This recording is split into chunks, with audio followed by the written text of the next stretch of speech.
Makumvenio, ibundu yelu yalu vyanyole twalisa, ifanya toto beva moko makumvenio, akemesele fwa yeti kwa muswa. Entaya osonova moko makumvenio, ibundu yelu yalu.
Venu vous annoncer une nouvelle selon laquelle j'ai repris la scène politique congolaise. Mais avant de vous annoncer cette nouvelle, je vais vous dire pourquoi j'ai démissionné. En 2008, quand l'armée gouvernementale a tué les adeptes de Burundi à Congo, le général Kalume est venu m'accuser au Parlement. Les députés du Palou m'ont condamné. Les députés du PPRD m'ont condamné. L'opposition m'a soutenu. Depuis ce jour-là, je me suis rendu compte que dans la vie, il faut avoir une famille qui peut vous soutenir en cas de difficulté. Et depuis ce jour-là, je suis devenu membre de l'opposition. Et pendant 15 ans, j'ai été un opposant farouche. J'ai fait échouer toutes les tentatives du président Kabila à me rencontrer. Je ne l'ai pas rencontré pendant 15 ans. Finalement, un jour, cette année, le président Kabila m'envoie Kalev, c'est le patron du service de sécurité. Kalev m'a raconté beaucoup de choses et je lui ai dit, je vous remercie, je veux dormir et dans 3 jours, je vous donnerai la suite. Quand je suis arrivé dans ma maison, pendant que je récapitulais tout ce que m'avait dit Kalev, le Saint-Esprit, depuis que j'étais en 3e année à la faculté de sciences, le Saint-Esprit était descendu à moi. De temps en temps, le Saint-Esprit me parle. Alors, pendant que j'analysais, je revoyais tout ce que Kalev avait dit dans la chambre là-bas, le Saint-Esprit me montre un bain de sang monstre qui accompagnerait la fin du délai constitutionnel. je me suis rappelé une chose. Je me suis rappelé une chose que je sais et que tous les grands ancêtres Bakongo savent, que notre roi divin, l'archange Mwanda Kongo, n'aime pas le sang des innocents. Et ce bain de sang monstre qui accompagnait la fin de l'élection constitutionnelle m'a attristé. Alors j'ai décidé que je veux voir le président Kabila pour l'aider à s'en sortir afin d'éviter ce bain de sang monstre que j'ai vu. Voilà pourquoi je suis allé voir le président Kabila. Mais la sagesse Congo enseigne qu'un Fumukazi Etanga Yandi Mosiko, le chef, ne se promène jamais seul. Ainsi, je ne suis pas allé voir seul le président Kabila. J'étais accompagné de Maître Foula, le secrétaire général de notre parti. J'étais accompagné de l'honorable Manté Zolo et nous sommes arrivés au Palais de la Nation. Le président Kabila m'a posé des questions. Il ne faisait que me poser des questions, l'une après l'autre. J'ai répondu à toutes les questions. Et quand on a terminé, je suis descendu en bas où m'attendait la presse. Et une première femme me pose la question. Honorable Mwanda Nsemi, quand le président Kabila reçoit des gens, donnez 25 minutes, 30 minutes. Vous, il vient de vous recevoir pendant 3 heures. Ce que vous lui avez dit l'a intéressé. Qu'est-ce que vous lui avez dit? Et c'est que cela va plaire à vos amis de l'opposition. J'ai répondu à cette femme, maman, la politique pour moi, c'est là de défendre les intérêts de sa communauté. Il n'y a pas longtemps, vous avez formé dans ce pays un gouvernement large union nationale, 48 ministres, et vous avez ignoré les Bakongo. Maman, pouvez-vous me dire un seul parti d'opposition qui a fait des déclarations pour soutenir les Bakongo? Il n'y en a pas. Et comme il n'y en a pas, et que moi je suis le leader du peuple Congo, je pars partout pour défendre les intérêts du peuple Congo. Un point, un trait. La deuxième femme m'a posé la question. Honorable, est-ce que vous n'avez pas peur du glissement? Je lui ai répondu, maman, n'ayez pas peur des mots. Glissement, glissement. Mais c'est un mot. Mais n'oubliez pas que le Sénat a déjà glissé, puisque les sénateurs qui sont là-bas n'ont pas été élus. Ce sont des anciens sénateurs. N'oubliez pas que les assemblées provinciales ont déjà glissé, puisque tous les députés provinciaux n'ont pas été élus. N'oubliez pas que les gouverneurs ont déjà glissé. Donc, maman, n'ayez pas peur des mots, n'ayez pas peur des glissements. Maman, à l'époque du président Mobutu, les Américains qui avaient autrefois travaillé, les médecins américains qui avaient autrefois travaillé à Mamaye m'avaient nommé chef de section bactériologie. Je travaillais en bactériologie et il y a un ami à moi, Bongo, un barbidos, tête rasée, un ami à moi, Bongo, qui est venu me voir dans mon bureau de chef de bactériologie. Il m'a dit ceci, mon cher frère, tu es très intelligent, très compétent. Moi, je veux que tu adhères à notre parti. Je lui ai demandé, votre parti, c'est lequel? Il m'a répondu, l'UDPS. Je lui ai posé la question de savoir, quelle est votre idéologie? Il m'a dit, Mobutu Alongwa. Je lui ai répondu, si Mobutu Alongwa est l'élo, votre idéologie sera laquelle? Donc, maman, il n'y a pas longtemps, les gens croyaient que le mal de ce pays a comme origine Mobutu le diable. Mais ça fait environ 20 ans que Mobutu a déjà quitté le pouvoir et le pays continue à souffrir, à s'enfoncer dans la boue. Peut-être que l'origine de votre crise est ailleurs et n'est pas à Mobutu. Moutaka Savubu était là, il était bon gestionnaire, travailleur et doté de valeurs spirituelles et matérielles. Vous l'avez écarté, y était. Puis Mobutu est venu, vous avez cru qu'après le départ de Mobutu, ça ira très bien, et ça continue à ne pas aller. Et puis le président Kabila est venu, et il y a beaucoup parmi vous qui croient que si Kabila part aujourd'hui, les choses vont devenir mieux. Ouaya. Je dis que si le président Kabila s'en va et que vous remplacez ces aventuriers que j'ai connus à l'opposition, rien ne changera.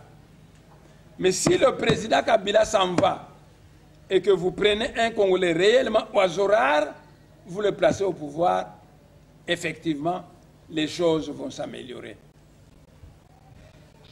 Donc, maman, je vais vous dire une chose. Au sombi camion, ezanango kimbambala. Mais dans la gestion de ce kimbambala, rien ne marche et vous croyez que c'est la faute du chauffeur. Alors vous vous mettez à changer un premier chauffeur, puis un deuxième, et enfin un troisième, et ça ne marche pas. Ça continuera à ne pas marcher jusqu'à ce que vous allez découvrir que le vrai problème, c'est le problème de Kimbambala qu'il faut casser pour peut-être récupérer les pièces de rechange et en fabriquer un autre véhicule, Kimbambala. Et j'ai promis à cette femme que moi j'ai l'envie, et j'en ai les moyens d'ailleurs, de détruire le Kimbambala.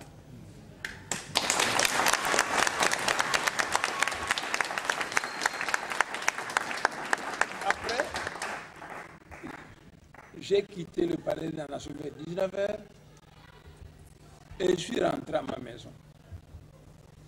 Aussitôt que je suis venu à ma maison, les Balouba ont commencé à me diaboliser. Quelle est la logique des Balouba? Les Balouba pensent que les Bakongo ont été au pouvoir, les Bangala ont été au pouvoir, menacent les Baswahili. Mais le prochain tour, il faut aller à Bisso. Mais à Bisso, c'est Tshisekedi de Moutou à jouer au pouvoir. Par conséquent, on ne doit glorifier que Tshisekedi. Si on voit un autre politicien qui monte, il faut le diaboliser. Ainsi, dès mon retour à la maison, les Balouba ont commencé à me diaboliser afin d'exalter Yachiji. Dans la diabolisation, ils ont répandu la rumeur que le président Kabila a donné 2 millions de dollars à Nemwandasem. L'honorable Mantezo n'a pas vu cet argent. Maître Foula n'a pas vu cet argent. Le président Kabila était avec 20 conseillers qui m'écoutaient tous. Ils n'ont pas vu cet argent. Mais les Balouba ont tellement frappé dur que les Bakongo, les Malandangoulou ont commencé aussi à m'injurier. Ils ont commencé à dire que hier, à quel pas Nassima Kabila. Ils ne savaient pas que la nuit, le Saint-Esprit m'avait montré le bain de sa monstre et que moi, je suis allé du côté du président Kabila afin de le pousser à éviter ce bain de sa monstre. Mais on m'a diabolisé. Et le président Kabila, qui savait très bien qu'il ne m'a jamais donné 2 millions, se taisait. Alors qu'il suffit qu'il parle pour dire je ne lui ai pas donné cet argent. Non, il se taisait. Vous savez, mes chers frères, tout phénomène a une explication. Alors moi, je me suis dit, mais le président Kabila qui ne m'a pas donné 2 millions de dollars Pourquoi il s'était? Je me suis dit, il laisse autant le temps de détruire ma popularité.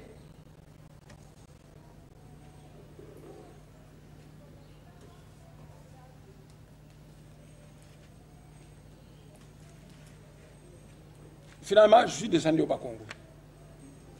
Visiter ma base que je n'ai plus vue d'ici, ça fait déjà 15 ans. Et j'ai été accueilli comme un roi. Si vous voulez le savoir, demandez à mon secrétaire particulier. Zola, il a des CD là-bas qu'il vous donnera. Allez voir ça vous-même à la maison. J'ai été accueilli comme un roi au Bas-Congo. Et tout ce que les opposants vous ont appris, c'est du mensonge. Qui va oser me jeter des pieds dans le Bas-Congo, sinon de non-originaires, sinon de Balouba, pas les Bas-Congo, s'il vous plaît.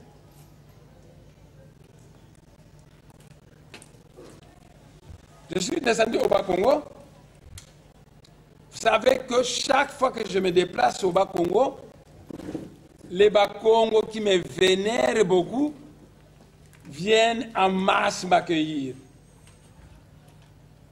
C'est pourquoi depuis Bundula Congo, à l'époque du président Mobutu, je me suis doté d'une garde personnelle destinée à me protéger. Sinon, la population qui pense que me saluer, c'est de la bénédiction, va m'envahir et ça va seulement être malheureux. Et je me suis déplacé au Bas-Congo avec ma garde personnelle. Ce ne sont pas des militaires, ce ne sont pas des milices, c'est ma garde personnelle. Cette garde personnelle a attrapé un voyou qui est venu jeter un cocktail Molotov à côté de mon véhicule.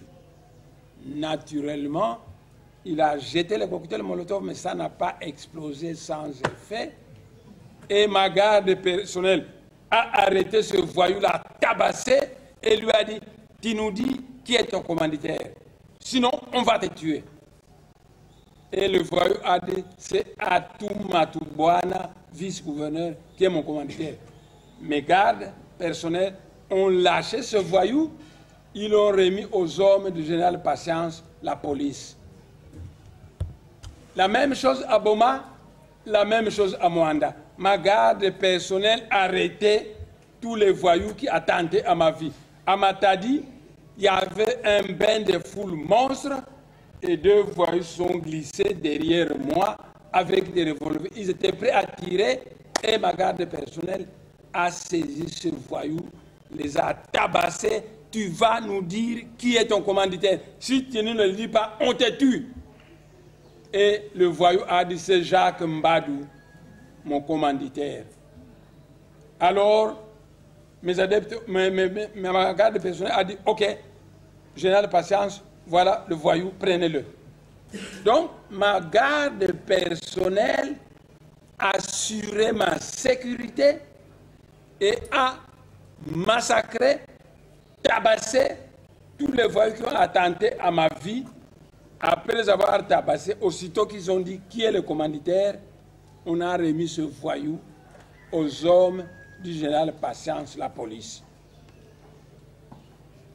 Quand je suis arrivé à Kinshasa,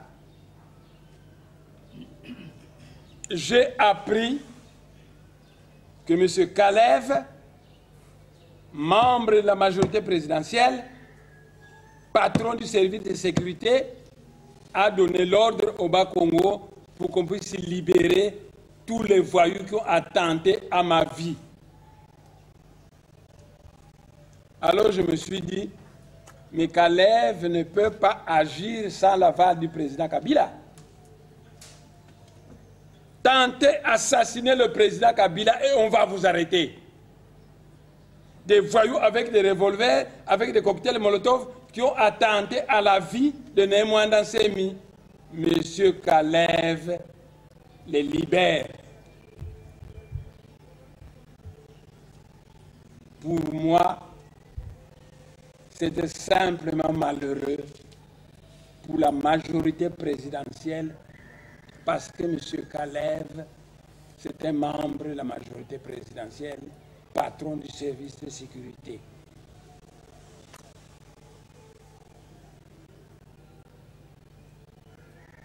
Et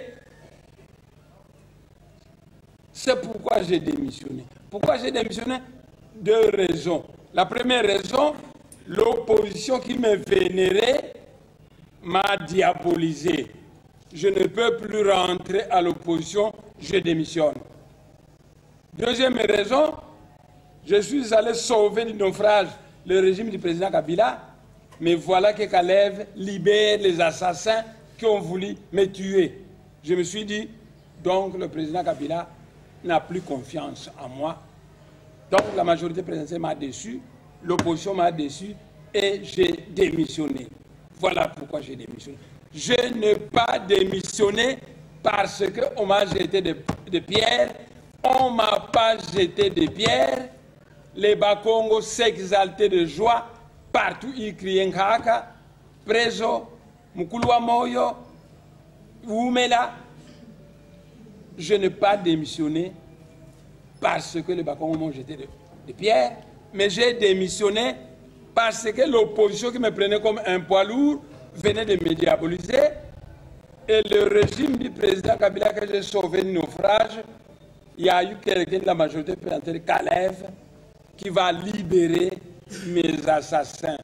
Voilà pourquoi j'avais démissionné. Mais aussitôt que j'avais démissionné, c'était le deuil dans le Bas-Congo. Que de coups de fil je n'ai pas reçu. Il suffit que ma femme aille assister à un deuil à Makala, on la saille là-bas, Ndengeni a démissionné, Atiki Bisonanani, dis-lui qu'il est rendre. Mbouta Mananga, c'est un Manianga de Mongoloala qui habite ici à Badalungwa. Il avait un ami Mungala qui est mort à Massina. Et Mbouta Mananga est allé à Massina. Il a rencontré là-bas beaucoup de Bangala. Le Bangala lui a dit, Mbouta Mananga, dites à Nemwanda Semi Azonga na scène politique, s'il vous plaît. Parce que nous, dans la zone ouest, il n'y a que deux poids lourds, Jean-Pierre Mbemba et lui, Nemwanda Semi. Jean-Pierre Mbemba étant à la Cour pénale internationale, il ne nous reste que Nemwanda Semi. Naturellement, il a quitté la politique, il nous a laissé le jeune Manté Zolo. Nous savons que Nemwanda Semi ne peut jamais laisser son parti à un aventurier. Ce jeune, nous avons donc confiance en lui. Mais, est-ce que le coup, la Nemwanda Semi a dit qu'il est parti naïe? A dit qu'il est pe mutema makasi naïe? Parce que Nemwanda Semi azakana mutema makasi le coup la mongala. Est-ce que jeune Manté Zoloana, les capacités n'en doutons pas, il en a, mais est-ce que a dit qu'il est pe mutema naïe? Loba naïe azonga na politique. Ce qui a dit que c'est la biso audience. Olobanaye que une délégation de Bangala veut vous rencontrer. Alors biso moko tokuya kuna tokutana na ye. Mbouta Mananga est venu m'en parler. Un Katangé est venu, c'est un journaliste. Il dit, Nemwanda Semi, au Katanga, il y a des gens qui vous vénèrent comme un saint.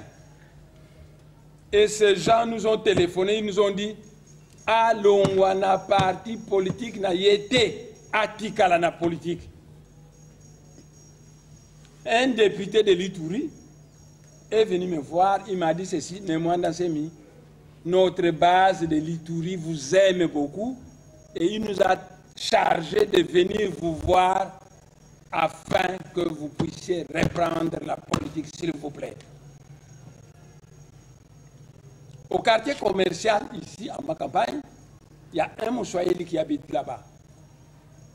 Et ce Moussouaïli vient souvent voir dans la parcelle ici à côté de Mamadada, une femme de Maniema. Ce Moussouaïli, un jour, est arrivé me voir. Il dit, honorable, il y a deux sortes de Bassouaïli. Il y a des Bassouaïli qui ne vous aiment pas, qui souhaiteraient vraiment vous tuer, parce qu'ils pensent que yo, ozoboto la bangombisi na monoko. Mais il y a aussi une deuxième catégorie de Baswali qui vous aime beaucoup, qui dit que X c'est un étranger, X c'est un étranger, X c'est un étranger, néanmoins c'est un pur Congolais. Parmi les purs Congolais qui font la politique, nous avons confiance en Némoin Dansemi. Nous mettons notre espoir en lui. Et ces Baswahili qui vous aiment beaucoup m'ont chargé de venir vous voir pour vous dire que reprenez la politique, s'il vous plaît. J'ai laissé un parti politique à l'Onamantézolo, mais les cadres de ce parti aussi sont venus se plaindre en disant, chef, reprenez la politique, s'il vous plaît. Je leur ai dit ceci. Je n'ai pas la mission d'être un président à vie de BDM. Mais j'ai plutôt la mission d'un instructeur, d'un formateur de la jeunesse. Quand je finis de former la jeunesse, il faut que cette jeunesse commence à faire la pratique des mots vivants afin de prodiguer les derniers conseils du frère aîné à la jeunesse. Donc, attendez-vous à ce qu'un jour, je vais me retirer pour laisser le parti à la jeunesse. Mais enfin, je vous écoute et je m'en vais reprendre la politique congolaise. C'est pourquoi vous avez entendu que j'ai écrit un Congolais selon lequel Némoin Dansemi reprend la scène politique congolaise.